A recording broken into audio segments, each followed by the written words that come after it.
All right, There we go. let's officially begin.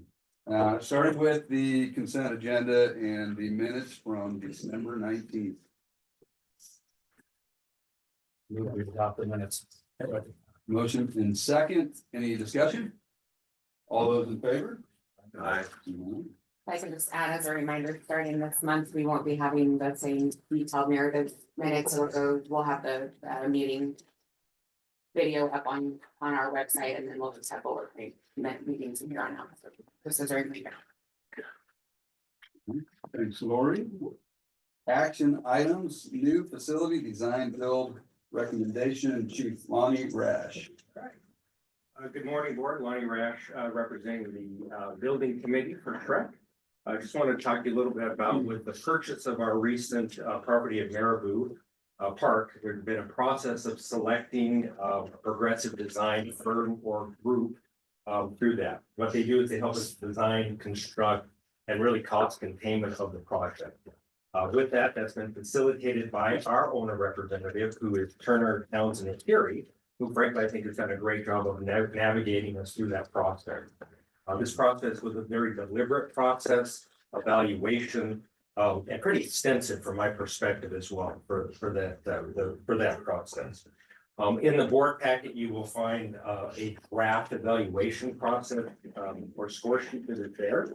So very briefly, the items that are in there is that we have the SOQ, which is the statement of qualification.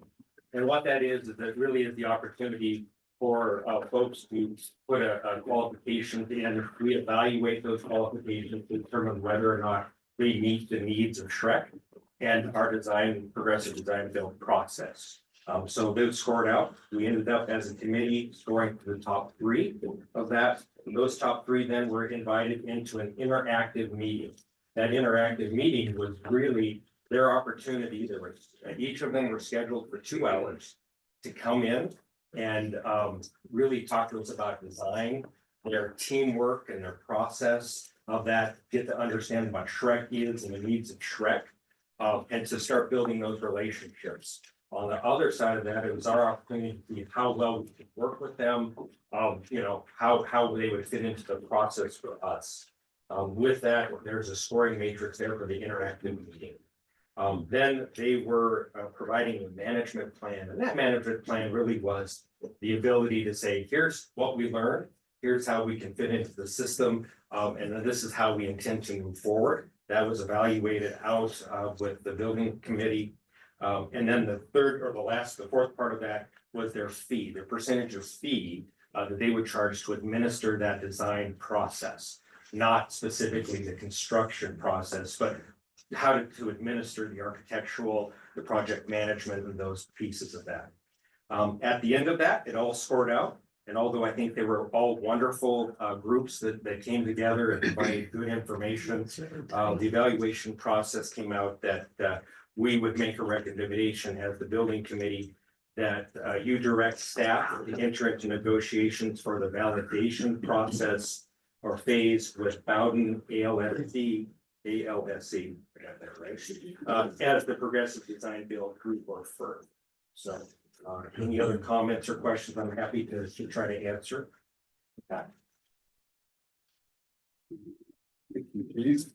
Looks like they're very close, very tight, kind of a scoring. It looks like all good. Yeah, I think they were all pretty good. It just was a nice process to walk through of how they fit in the system, our interaction with them. So yeah, they were very cool. Just a comment. Thanks, Lonnie, for the overview.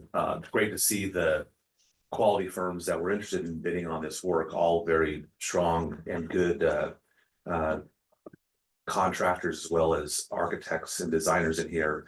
The process looks like it was very close to, and it is a great process to go through. Counties went through a number of these as well. We just had the Board of County Commissioners approve another progressive design build team this last week. So great to see the interest and that we've got a recommendation coming forward as well. So thanks to the building committee for the work being done now. Other comments or questions?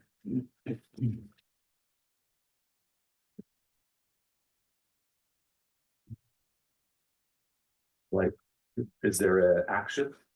Would you like a motion to accept the recommendation from the building committee on selecting Boughton and ALSC as the progressive design build team It's not a contract.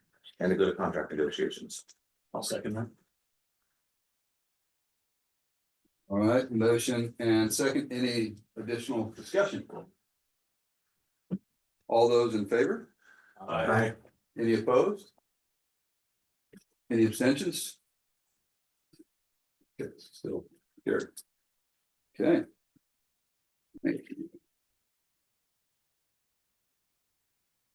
City of Spokane update, that's me, so a lot going on related to that topic. I went back through last night and just made some notes, so I'll try to catch up from our last point where we met as a board through today, but I know everybody should have received some of the correspondence that's gone back and forth, so hopefully you've gone through that in detail to prepare for today's discussion, but December 17th, we received the email from city indicating that they wanted to fully participate in the CAD transition, and so we discussed that as a group, including the executive team. There was the need to clarify. We realized what fully participating in CAD meant, because we had talked through a couple of different scenarios as a board, but had never finalized what that would look like based on kind of two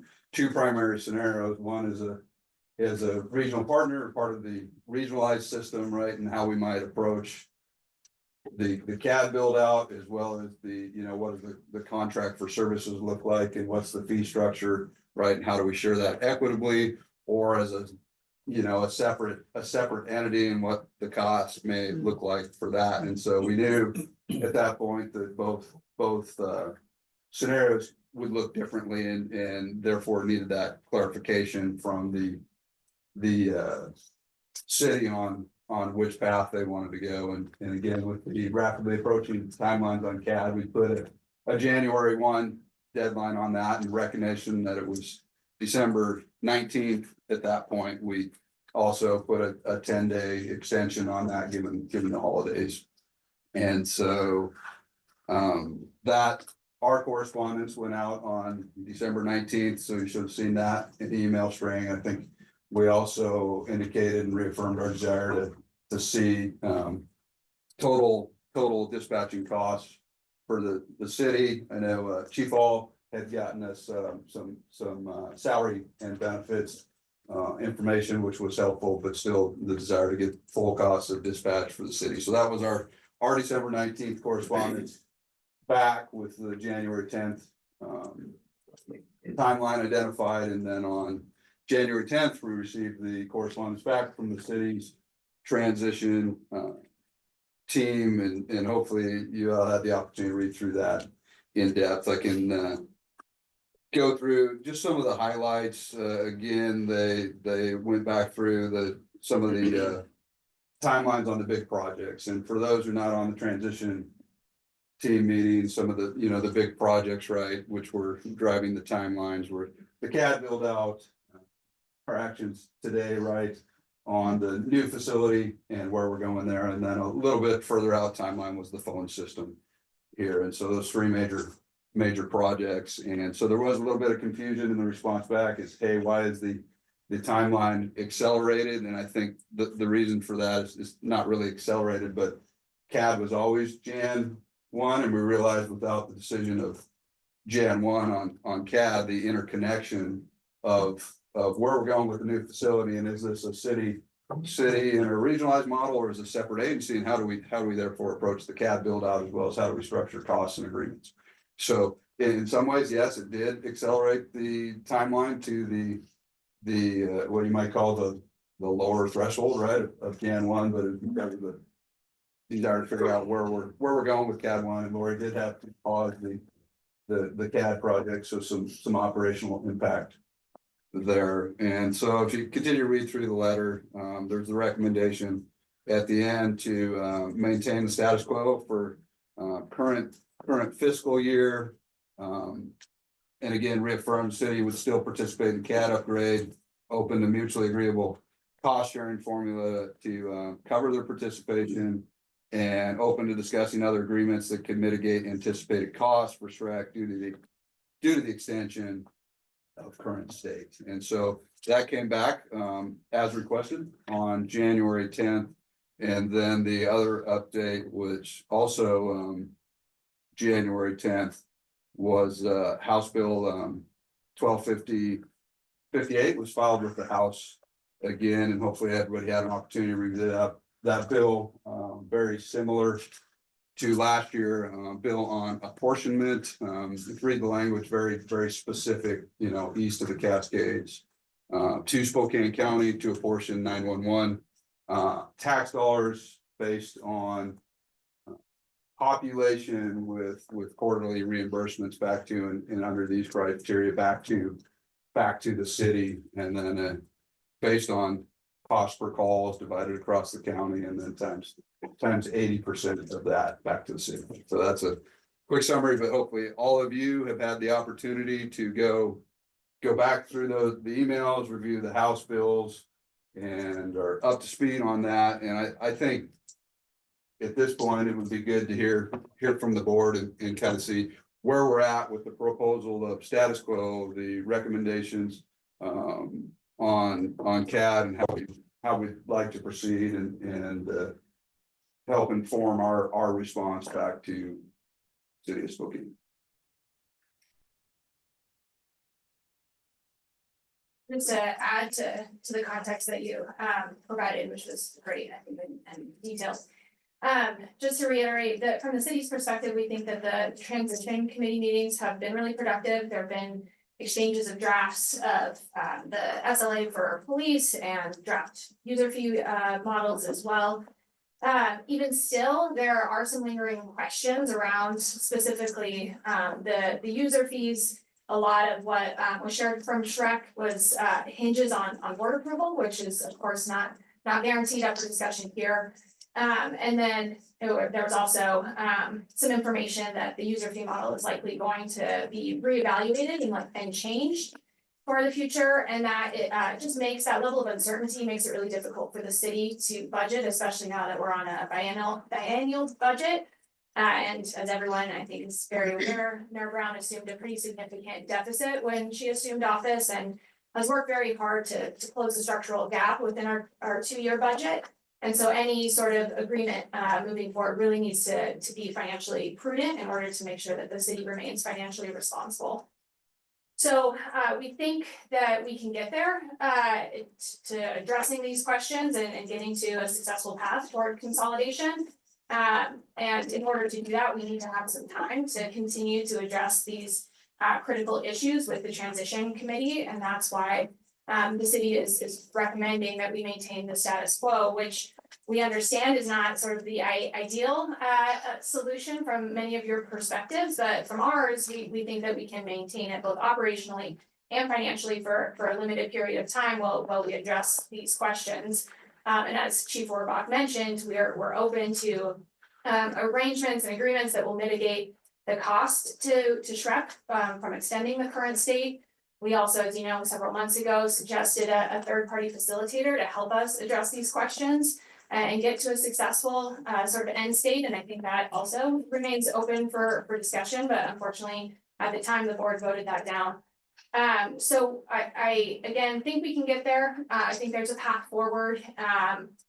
And as you all know, Mayor Brown has made clear to the transition committee, and we've reiterated here, that public safety and community safety is her number one issue, and we want to support our regional partnerships, support safety outcomes across the region, and we need to do that by making sure that the individuals Mayor Brown and council represents, the residents and taxpayers of the city of Spokane, that their needs, their safety needs are met, and that it is something that we can financially take on so that we don't feel it elsewhere in the public safety system. Thanks, Meg.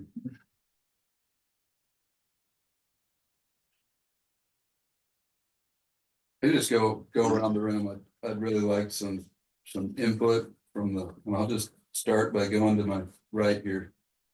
So put you on the spot. Yeah, I think as we look at this regionalized model and try to move forward collaboratively, I think we've kind of come to a decision point where we have all these impacting decisions that are impacting the regional communication model. And we have 20 different agencies that are depending on it, and then we have our city partners that are, we're trying to work through all these things. And it seems like every time we get to a decision point, it seems like we have opportunities where we need to either move forward or and status quo just doesn't seem to work for us time and time again. And so how do we get past that collaboratively? And I think I'm hearing from everybody here today, because we have all these great minds at the table, and say, how do we have a pathway forward, or how do we diverge and become each individual's PSAPs?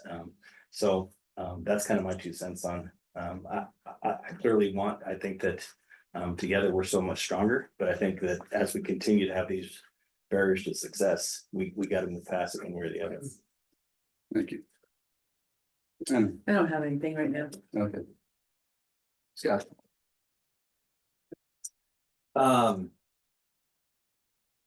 This is it's been a challenging process. This board has been going through it for 5, 6 years. I was reflecting back to my time at the city prior to joining the county, and when SREC was originally established, the city administration at the time was heavily involved with creating this body, had a lot of voice in it, and were big supporters, helped to design it, helped to look at the governing body, helped to look at the operations.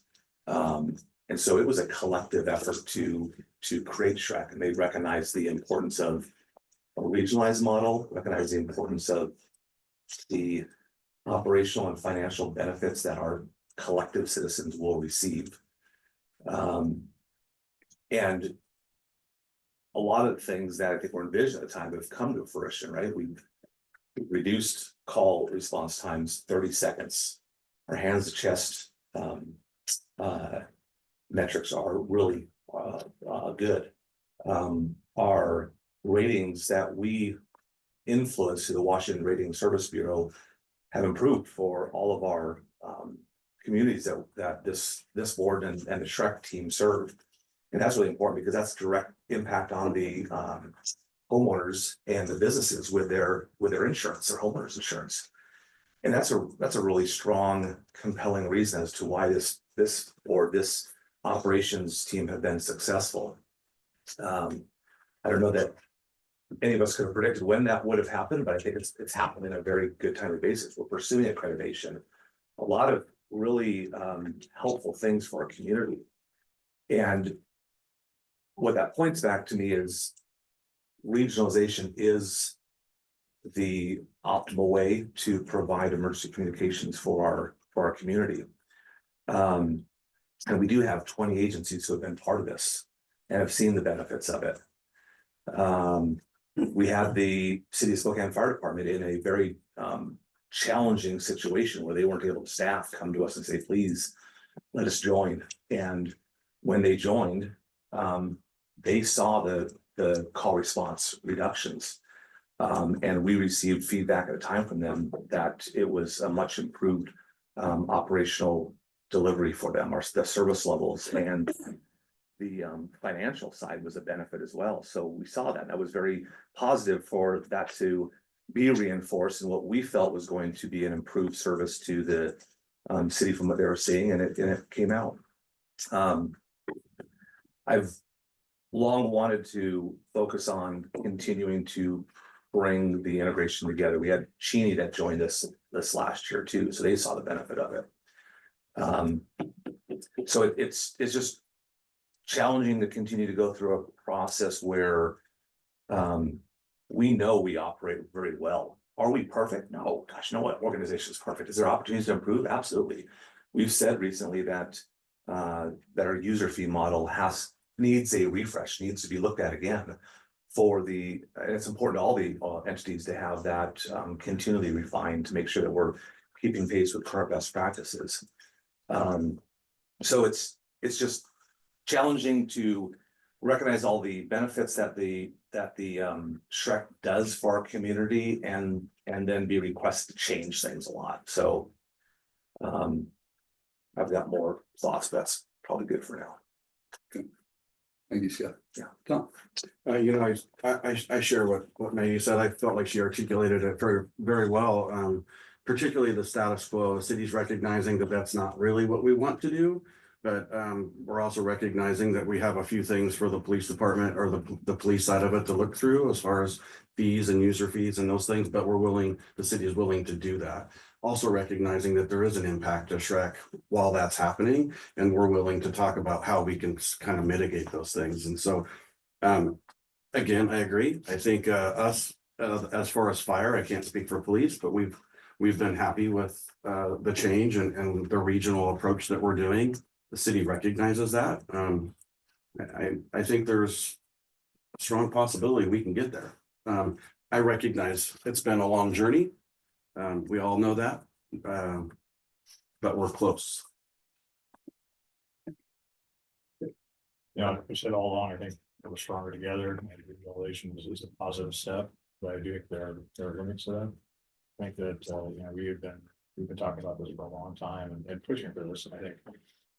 Yeah, our number one resource is our employees, and I think that we've asked a lot of our employees to work through this process, and we've known that there's a timeline where we're rapidly approaching it. We're approaching midnight. I think we're probably even past midnight a little bit on this. I'm very appreciative of the work that our staff has done and trying to be accommodating to this. But I think we're past midnight here. I think the proposed legislation is probably not helpful either. When we were having these conversations, and it's kind of pushing us the other way. And so I have some serious concerns about moving forward with this.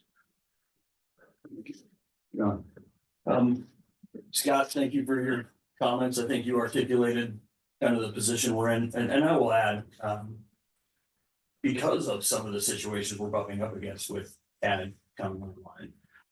You know, a building that we have to decide what it has to look like to accommodate. These are not arbitrary timelines and deadlines that we've had in place. And you know, I have not been in every single one of the transition team meetings, but I don't know that we've really gotten anywhere with them. You know, I was in the most recent one, and we were still asking and debating over the same topics that we've been for the past year. So, you know, when I saw the request to keep status quo for another year, I mean, I'll be honest, I don't have any faith that anything's gonna change. I just think we will still be in the same place. And then we run into these challenges of these timelines on how to build out CAD, how to build out the building. You know, we've said for a long time that, hey, regionalization is the best. Well, at some point, you know, this entity SREC ends up being a team. Right?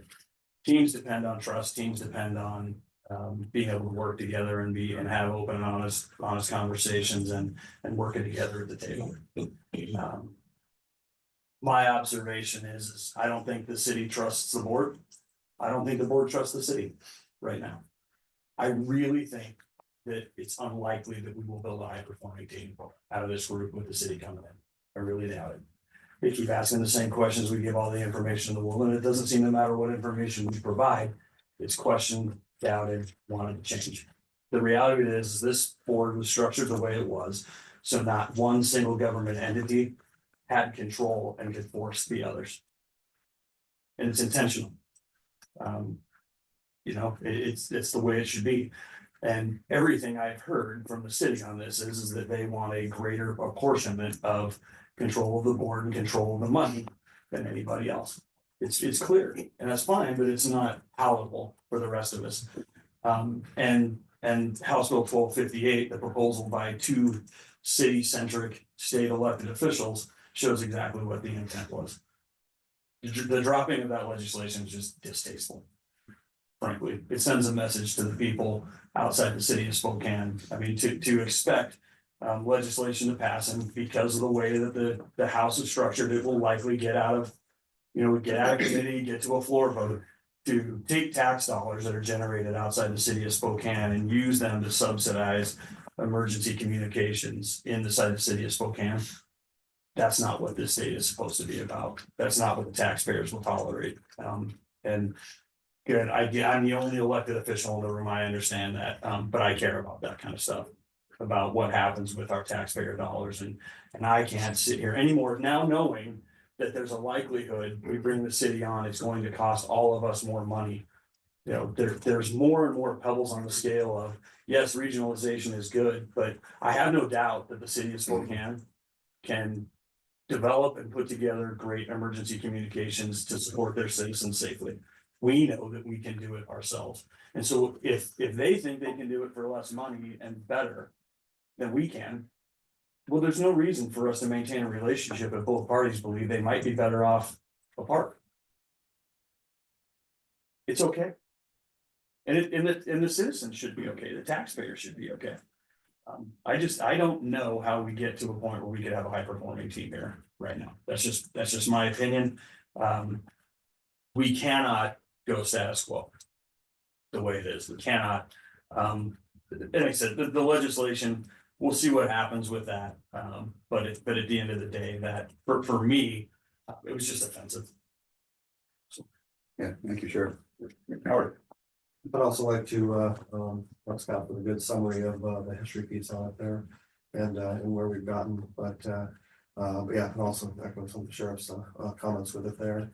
It feels like Groundhog Day with whenever we set any deadlines on this and get to a decision point where we need to be, and we've been through all the discussions, we provide information, and like Sheriff said, it doesn't appear that information is trusted, and I don't see how delaying another year of this put us in a different place than we are. It's challenging, like I said from the very beginning. This was developed with a regionalization model being the best for all the citizens in the county, in the city of Spokane. And personally, I still believe that's the best myself, and disappointed to the fact that it appears that that may not be the end of where we end up with this, but personally, I just can't see us supporting extending it for any further time that we get a different spot. Thank you.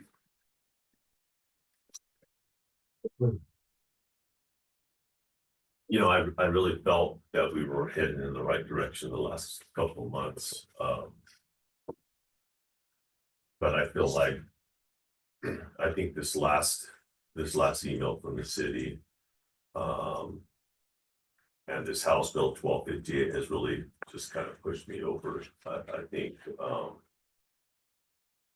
what I'm seeing with the email from the city is kind of a rinse and repeat of what we were getting from their council, and the information is never going to be enough for them. The data, and ironically, it's all the same data that we run our agencies off of successfully. I understand that they're in debt, and it's something that's a challenge and that they have to overcome, and that they've gone to a new biannual budget process. But again, that's not a SREC problem. That's a city problem. Don't make your problems my problems. We all have agencies to run, and we have citizens to report to, and board of commissioners to report to. And for me, I'm with Sheriff Knowles in that House Bill 1258, that really ticked me off. I'm pretty ticked off with that. That has changed from what their senator, the city senator, submitted last year, in that it's based on call volume, and we know that the city accounts for 60% of the call volume. So now you're asking all the citizens, all the elected officials from the county to chip in to pay for city services. And I just think that is so, the whole way that bill was written, it's only for one city in the entire state. That's ridiculous.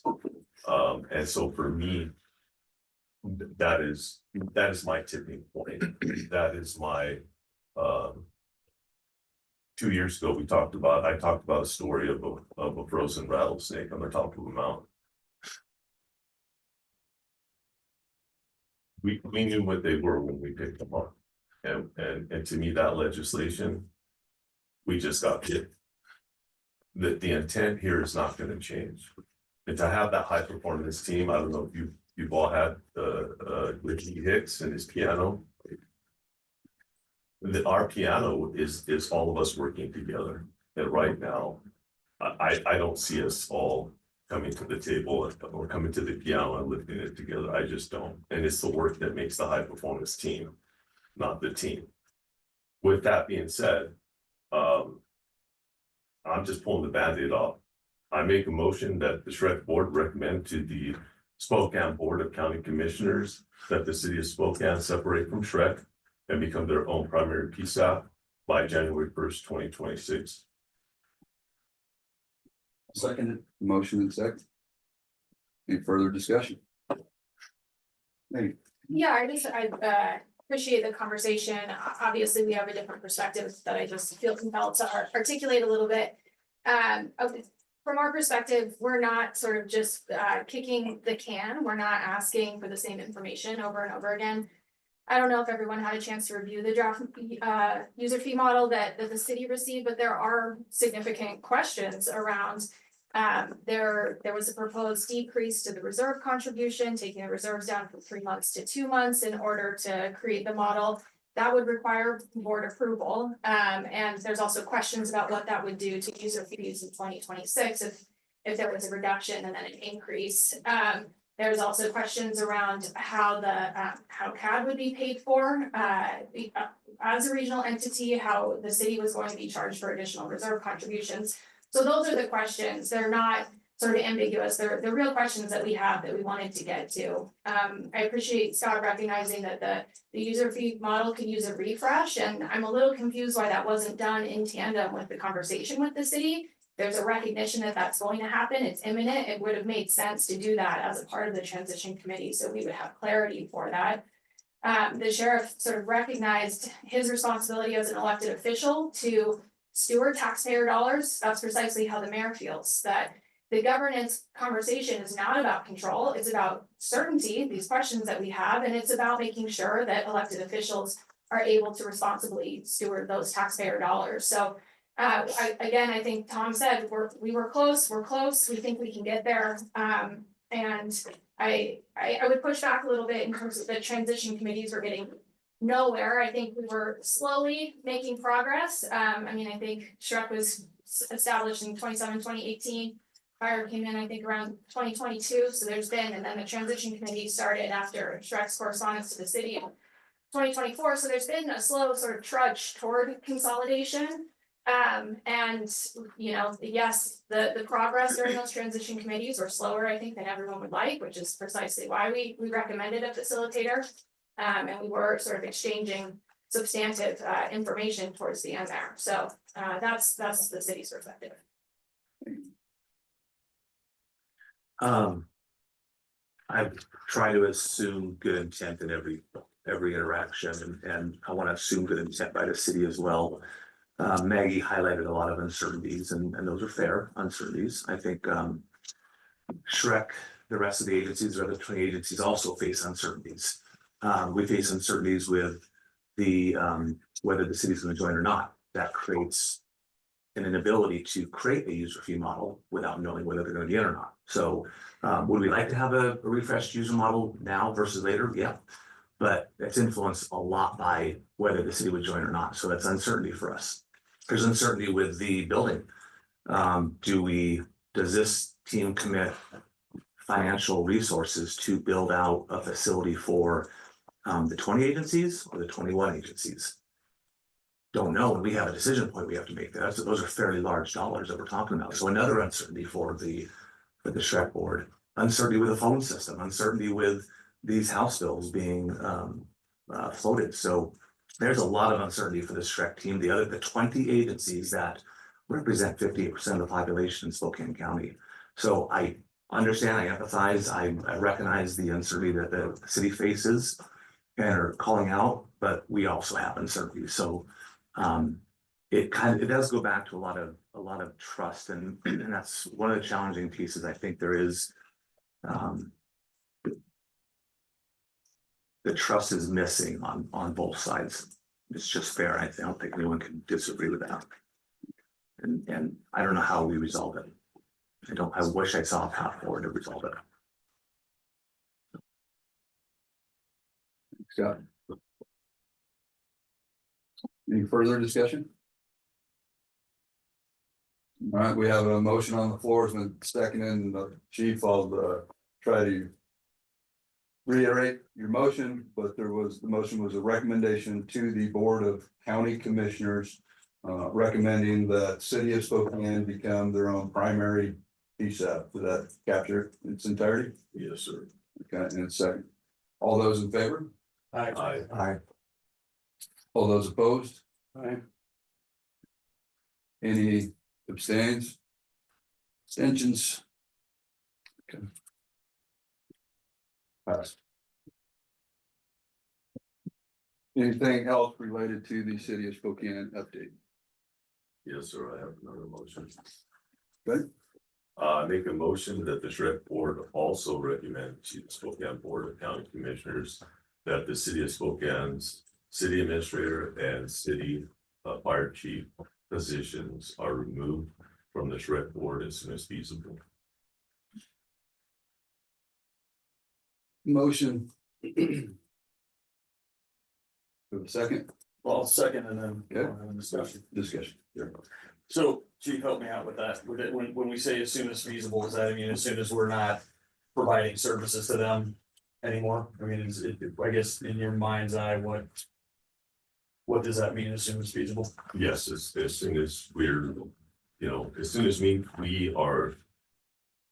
If the county commissioner comes back and takes our recommendation, then at that point, it's time for this board to focus on the 20 SREC members that are involved. And so at that point, there's no need for those positions to be here. In fact, I would go as far as to say that we haven't had a city administrator or the fire chief here voting. They have proxies here, but your proxy is supposed to be here if you can't make it. They have not been here at all. So I would say. Well, and I'm throwing this out just as an idea here. And please, Maggie, chief, feel free to chime in, as I'm sure you will, but I would say that they should have a voice at the table as long as we're providing like services. And if we're dispatching for their fire, because I mean, they can't stand up and primary P7 and 911 call center overnight, right? And we all understand that. But my suggestion is maybe the motion will be as soon as we are no longer providing public safety services, that they can keep those positions here, because we're expending funds on that we have, and for at least a little while, we will be collecting stewards of tax dollars coming in through city taxpayers. So I just think that might be a reasonable. Yeah, I would agree with you, Sheriff. I mean, we're contributing well over $2 million for fire dispatch services. I'd like to have a voice. I respect and recognize, Chief, sort of where you're coming from as well, but I would not be able to support that until such a time that the SREC board is not providing service to City of Spokane. I feel like it's appropriate to allow them to continue to be involved at the board and help inform on some of the decisions. So I can't support it. Further discussion? Okay, knowing that, want to keep the There might be motion. a further discussion. Something else for the board to keep in mind is as we continue on, there will be touch points between us and the city, no matter what, with tower operations, radios, things like that. So we may want to consider that going forward about, what kind of representation the city would need to have here in perpetuity, because some of those dollars will be spent. Yeah, I think, it tied to this. Yeah. Is also, we have the latest response from the city and their transition team that we're obligated to respond to, not just our recommendation to the Board of County Commissioners, but also right, what that would mean, right, essentially taking all of 911. Prime check, those timelines, right, and everything that comes with becoming an ESAP, so also. Yeah. Need to, Just something for us to. interact on that, and that's been our commitment from the transition team all along, that we respect the city's right to, determine what's in their best interest, and we understand that there's uncertainties here, right, but it's all the same uncertainties that 20 other member agencies were able to overcome. We even have individual case of SFD coming in and realizing those savings, both, financially as well as time as well. So I get it. And point being, we're gonna collaborate either way. And that, based on this scenario, them becoming their own primary PSAP, we're gonna help support that. Respectfully, Chair, this is a situation where the city isn't determining what's in our best interest. This was a vote by the SREC board. Yeah, I think, I haven't heard from a couple people when the House bill dropped. I think, the perspective I heard from the board is I don't want to speak, everybody has the opportunity to speak. They felt like they were left without a choice, particularly related to the latest House bill. So. Yeah, I mean, my perspective is sometimes, when things are done outside of the negotiation table, I mean, frankly. That House bill sent a clear message to anybody on this board and says, well, no, the city's going to do what's in their best interest. How do we partner with somebody who's going to do what's in their best interest? There's just no other way to perceive what the intent of that House bill is. Any further discussion? I would just say, Chief Soto's motion there, I don't know, I also need some more clarification. We had said, as soon as possible, so remove from the board. But I'm trying to figure out, when that would be, and that's the piece. And we talked about where moving forward, decisions that, make impact the city if we're still providing service. But at the same time, if the Board of County Commissioners determines that the city will be their own primary PSAP, when we're on a path separate from them, and if the city members are still on the board, then they have the ability to impact, decisions that we're making that will no longer include them in the future. So it's challenging to see, where that break will be. I understand and appreciate, the thought process there, but I can have trouble seeing where it makes the best idea to make that break. Yeah, and that's what I've heard from a couple of you, the concerns on votes as it relates to decisions specific to the other 20 member agencies, potentially the ability to affect that. So I certainly see both sides, like the building's a great example and decisions we'd have to make there. I guess I would argue that the vote 5 minutes ago demonstrates that we wouldn't have that impact. Potentially, but the concern I heard was, hey, you're one vote away then, and if we're down a board member, I think somebody pointed out if Scott hadn't been virtual, like logged in from Mexico last time. But I do get that it still has the ability to carry with full board presence. Chair, if I can just clarify, I know the House bill has come up several times. During the transition committee meetings, it also came up and the council representative explained that it was on council's legislative priorities for the session, just as they're exercising due diligence. And it's also why, because of the fact that we have council and a mayor, why the mayor had originally recommended that we include council representation on the governance structure, because we have a legislative and an executive branch in the city. But I think the timing of that bill, given that both the response and the bill was introduced both on the same day, and particularly, I think what I've heard, there's not been a vote, but that this board has a willingness to apportion all those tax dollars if city so desires. The concern was that it was inequitably apportioned based on call volume, which essentially had folks outside the city paying, essentially subsidizing operations within the city to the benefit of the city. And I think, I haven't heard from several of you last few days, that was really concerning, that it wasn't an equitable approach to apportioning those tax dollars. Because I think the transition team, I think the board, we never voted, but everybody's always stated that, hey, we are willing to apportion Those Tax those dollars tax to the agency, to the jurisdiction that collects them. You're entitled to it. But asking, I think for the other 20 member agencies, asking their agencies then to contribute to that apportionment, because apportionment indicates we're going separate ways. We're pulling that apart. It's hard to have the regional benefits, right, if we're not regional. And so that the timing of that was unfortunate. And I'm personally not aware of any coordination on the timing.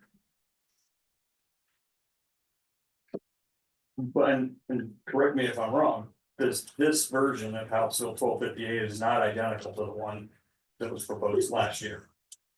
It has changed. And it would be hard to interpret those changes to do anything other than address what's going on with this board and these negotiations right now.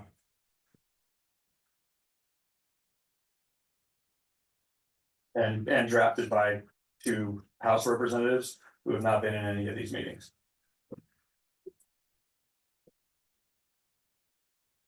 Yeah, I would echo that. We have expressed that if the city wants to apportion the tax, we'd be supportive of that. They've got to be done equitably. And any one of your agencies can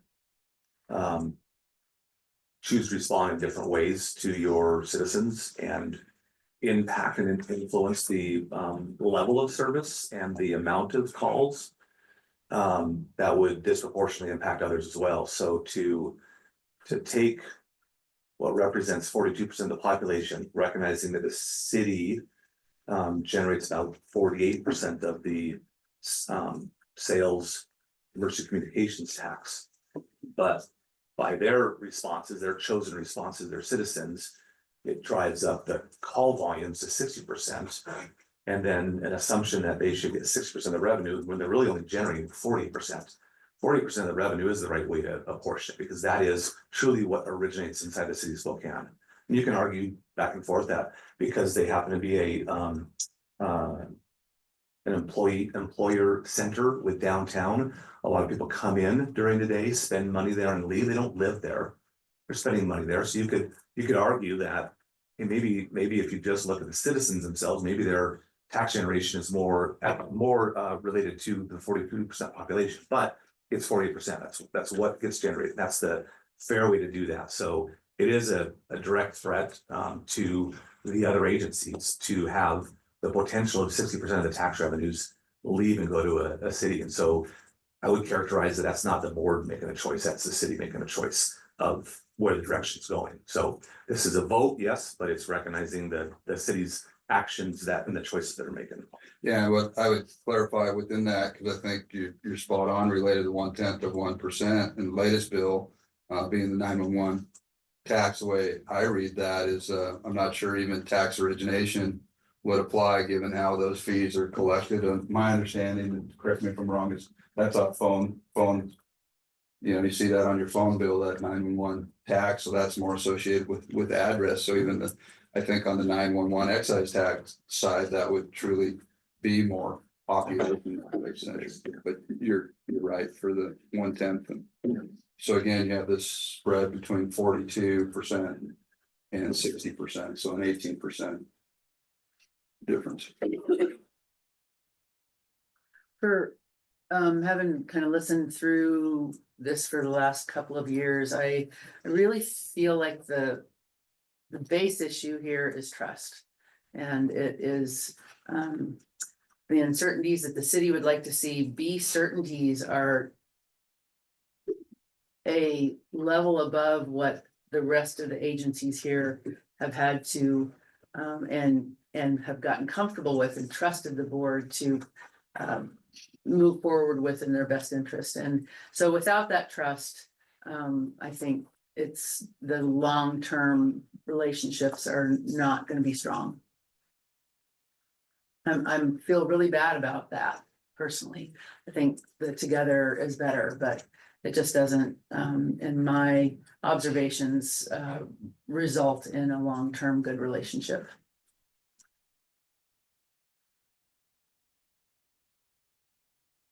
Other comments? We do have a motion on the floor, seconded, discussed.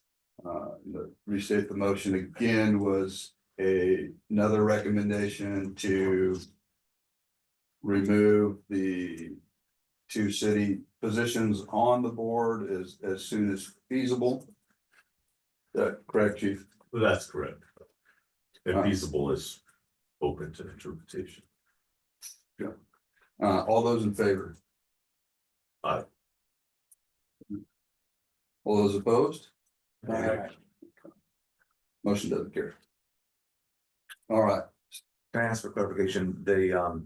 Just for the record, I want to make sure what Chief Soto's original motion was, had a date with it, January 1 of 2026. The first motion. Yeah, and I know, I don't think that was captured, or Okay. encapsulated with your reflection of the motion. So that was what I understood to be. Is that correct? January 21st of 2026 is what it's in the record. January 1st, I'm sorry. Okay. that's the way every board member understood that. Okay. We will also, I feel we need to formally respond back to the city as well, because we've got the latest correspondence. So, and our previous course of action had been to empower the executive board to draft that response and send back to city. Is that still the intent of the board? We should respond. All right, so to summarize, I would see two action items for the executive group coming out of this meeting. One would be to send a recommendation to the Board of County Commissioners that reflects the first motion, and then the second would be to formally respond back to the city's January 10th email. Anything else related to the city of Spokane update? I would just say briefly off of Chief Soto's motion not passing there. I still believe that I believe there is a point where we need to make that determination and could be before January 26th. When, you know, get recommended to the Board of Commissioners, County Commissioners that they might have to do a piece out. There'll be decisions that happen and things that happen to move along. I think as we move through this, we will be able to feel more of when an appropriate time may be for the city representative to come off the SREC board. But I do believe personally that it will be before January 1 of 26. I just couldn't vote for yes, just as not too ambiguous of a target for me at this point. Yeah, we But I do believe certainly have the ability to reevaluate. Say we just keep a mind of looking to see when that will be. Yeah, and having heard from some of you this week, right, as relates to the ability to have conversation in the future, I think that's always there. I think trying to summarize the input I've heard today, and as well as the call I received this week, is that there's, again, these critical timelines, right, that we'll have. Once we miss them, I think you articulated that well, Dave, that we're probably past midnight on some of these, and it's beginning to affect all of our agencies, both operationally and fiscally, and that's the concern for the agencies that don't have the ability to bear those costs any longer into the future. And so again, a fresh look in the future would probably hurt, you know, just like any other new agency that would want to approach us coming back into SREC, because they'll have to bear those full costs, and some of the benefits that could have been realized at this moment won't be there financially, but it doesn't mean things don't work operationally better in the future, and that it still wouldn't be a good decision for the city, but that will be up to the city to determine.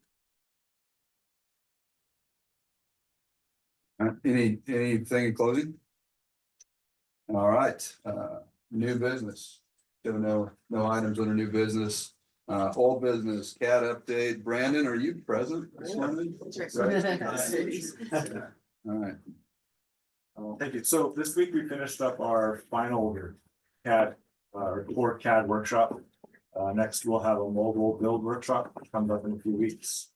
So it'll be different. We'll be invited to that. It should be patrol and deputies. If not, we'll dispatch. Outside of the workshops, we're still working on the mapping, the interfaces, and all actual CAD functionality. So getting that polished up. And we're still on target to go live back of October of this year. Unless there's any questions. Questions for Brandon? The only thing that I'll add to that is that now that the building is purchased and we're moving to that, Brandon's focus is gonna start to switch to that, so Dusty's picking up the CAD project from here on out, so that's who you'll hear from here on out is Dusty on CAD, and Brandon's wholeheartedly into the building. Anything else? So the city of Spokane remains invested in this new CAD system? That, Correct. Okay. Now we need to work through what that will. Yeah, I think that's one of the big things we need to address in our response Mhm. back is based on position today, that would be as a separate entity, but there's still an express desire to be part of the regional CAD system, which I think is a good thing, a good thing for all of us Absolutely. that we're on the same CAD. Yeah, I agree. Anything else? All right, thank you, Brandon. Appreciate all your work on that. Facility update, Lori Mark. Just, we did close out the building at the end of 2024. We have keys to the building. We're doing a couple of, kind of open houses for our employees in the next few weeks, so they have a chance to go and see it before any changes are made. But we're in the process of moving all the contracts over and, figuring out who's pest control and who's with all that stuff. I do appreciate, I asked Chief Ellis if his guys, want to take a break and sit in the parking lot, if they wouldn't mind doing so in the next few months while we are getting wrapped up to start making the changes to our facility. So I appreciate the vote earlier today so that we can begin that contract negotiation with Fountain and ALSC. So yeah, the designing, the planning, all that stuff will start soon, Okay, unless there's questions for me. Lori. And I will say, if any of you would like to see the building, just send me a text or give me a call and I'll come up with a time to meet you out there and walk you through. Bundle up, it's cold. I would just say, I appreciate the opportunity, the team did, I asked and got the tour out there. Do recommend if anyone has the opportunity to do that. And just reiterate what I told them out there, I'm very impressed with the facility, very happy with what we were able to get and I think it's gonna serve us very well. Great job. Sure. Just for the board, you may be wondering in your mind, like, okay, what's the next steps now? And when will we hear more information? Or what about costs? And what about timeframes? I don't want to steal Lonnie and Lori's thunder, but I'm happy to talk about kind of the validation phases, but if you guys would rather do it. Go crazy stuff. Okay. We've done it before.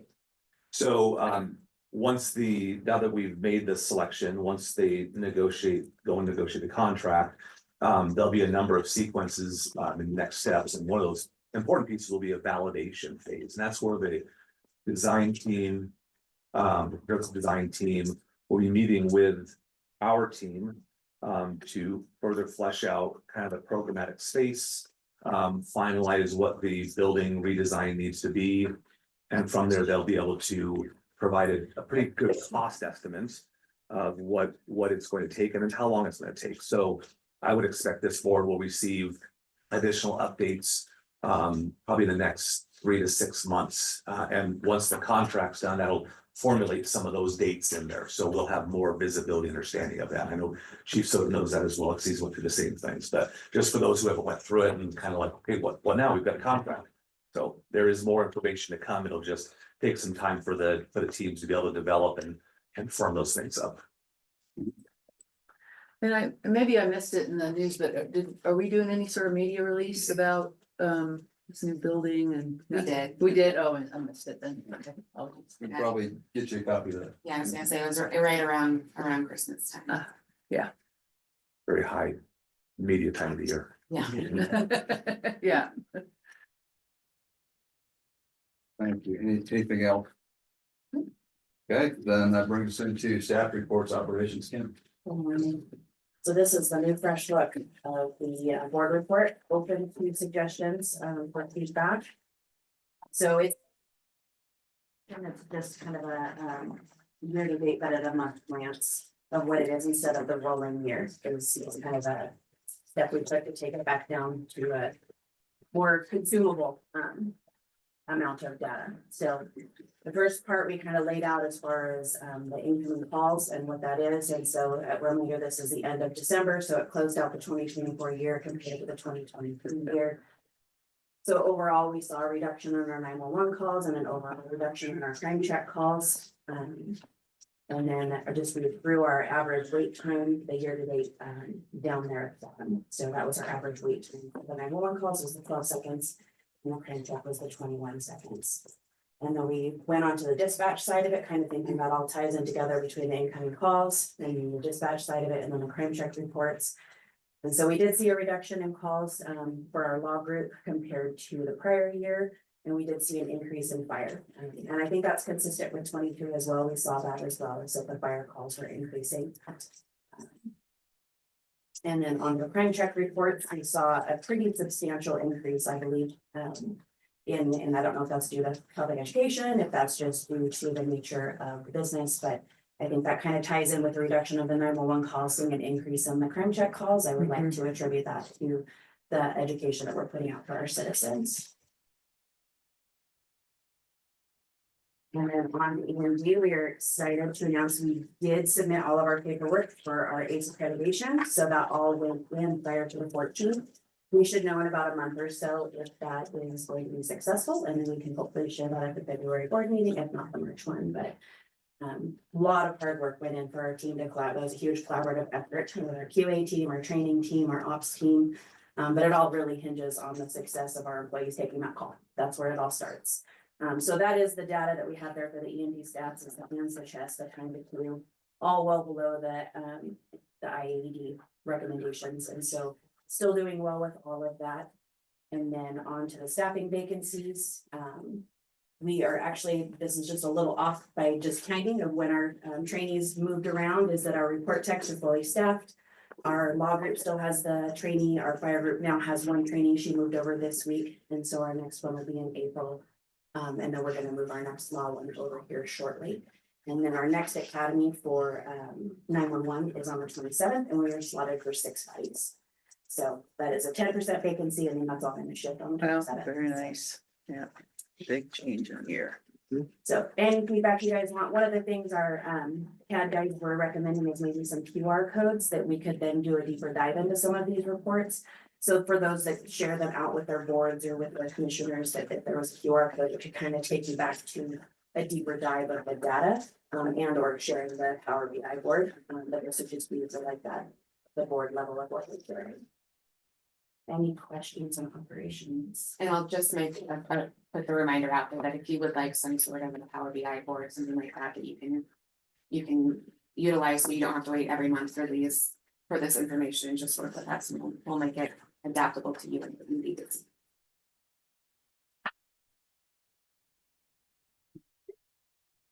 All right, anything else, Kim? Thanks, Kim. Dusty. Good morning. Happy to report that we have installed the second helicopter radio. This was approved by the board previously. We had Air 1 installed in 2023, and then Rescue 3 that work was completed last week, and then reprogramming done on Tuesday of this week. So that is upgraded and ready to go. Good momentum on all of our other projects. Be to take a larger role in the CAD project. Brandon's going to have his hands full as we start to remodel the new facility. Unless there are questions, send a report. All right, thanks, Dusty. Seeing none. Finance, Tim Henry. Finance is focused on the critical tasks that we do know about, with those in 2024. We're still in our 13th period. We would anticipate some reports to the finance committee in February, showing our year-end budget to actuals. Also setting up 2025 so we can transact against that board approved budget.